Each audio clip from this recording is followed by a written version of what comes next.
Hi everyone, in this video I will show you how to install Unity.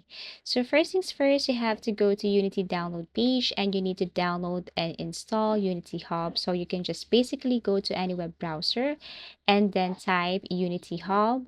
And then here what you're going to do is you have to click this one right here if you're using Windows, Mac, or whatever type of computer or laptop you're using. You can just basically choose from any of this. For example, I'm using Windows, so I have to click Windows in order for me to download and install this application or platform. So tap this one, you should see that it is now starting to download above right here. Wait for a couple of seconds as it is processing. And then as you can see, it is now starting to download, so you just have to wait for this one. Now once done, you need to tap the download folder right here. And then what you're going to do next is you have to right click this one.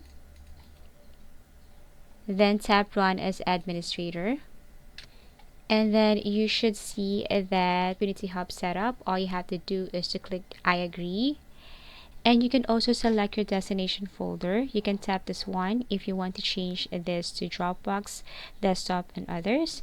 And then after that, tap install. Wait as it is processing.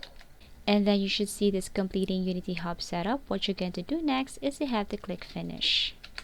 So this is Unity Hub. What you're going to do here is you need to sign in your account. If you don't have an account yet, then tap create an account right here.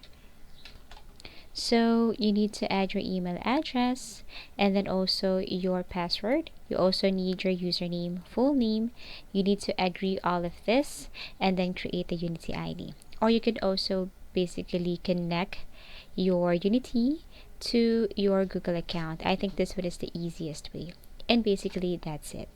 That's how easy it is to install Unity.